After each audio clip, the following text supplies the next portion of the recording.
दोस्तों, आज की कहानी है घर में औरतों की जिम्मेदारी सब लोगों के बस की बात नहीं। अरे सुनो भावना, आज 3 लोगों का लंच बना देना। टेबल पर से नाश्ते की प्लेटों को समेट रही पत्नी से वैभव ने कहा। सुनते ही भावना क्रोधित हो उठी। अब इस समय आप रात में भी तो कह सकते थे, मैं कैसे तैयार करूंगी।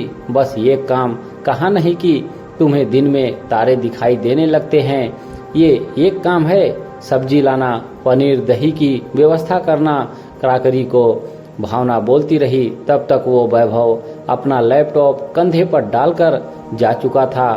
वैभव बेंगलुरु में एक आरटीआई कंपनी में काम करता है। वह पत्नी भावना और 2 बच्चों के साथ 3 कमरों के एक फ्लैट में रहता था।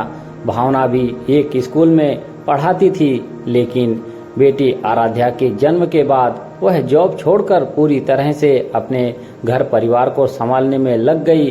फिर आरव का जन्म हुआ तो उसकी व्यस्तता बढ़ गई। वैभव अपने काम में ही व्यस्त रहता। मार्केट का काम हो या स्कूल जाना हो, वह भावना के जिम्मे करके खुद बेफिक्र रहता। यदि भावना से कोई भूल हो जाती तो तुरंत उसे उल्हाना देता कि इतना छोटा सा काम भी तुमसे नहीं होता, दिन भर घर में करती क्या हो। सुनकर भावना बहुत आहत हो जाती।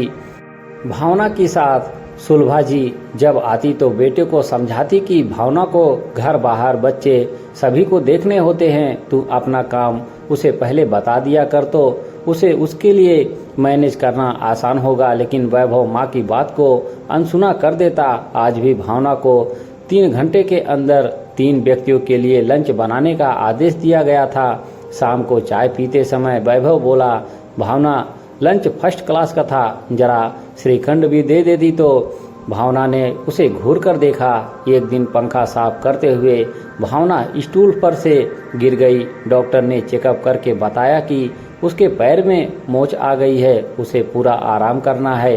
वैभव ने कहा, नो टेंशन, मैं सब मैनेज कर लूँगा, तुम बस बैठे बैठे देखना कि कैसे मैं चुटकियों में उंगली से चुटकी बजाते हुए। उसने मुस्कुराकर भावना को देखा और चाय बनाने के लिए किचन में चला गया।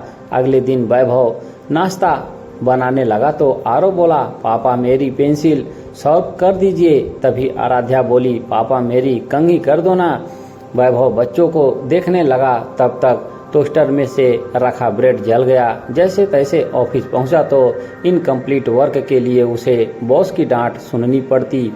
इसी बीच आराध्या के टेस्ट आ गए। तब तो उसकी परेशानी और भी बढ़ गई। मेड तो झाड़ू बर्तन करके चली जाती थी, लेकिन ब्रेकफास्ट बनाने, बच्चों को तैयार करने और मार्केट से सामान लाने के बाद वह ऑफिस देर से पहुंचता। फिर एक दिन जब बॉस उस पर फायर हुआ तब वह बोला कि सॉरी सर, मेरी वाइफ बीमार है, इसीलिए। उस दिन घर आकर वैभव भावना से बोला, सॉरी भावना, मैंने तुम्हारे काम को कभी अहमियत नहीं दी। मुझे 4 दिन तुम्हारे काम करने पड़े तो दिन में तारे दिखाई देने लगे। पता नहीं तुम कैसे हंसते हुए सब कर लेती हो। तुम तो साक्षात अन्नपूर्णा हो, तुम्हें सैल्यूट। तभी आरव रुआसा होकर बोला, पापा मेरे पैंट की जीभ। वैभव को हंसी आ गई। भावना ने मुस्कुराते हुए अपने पैर को सहलाया, जैसे कह रही हो थैंक्स।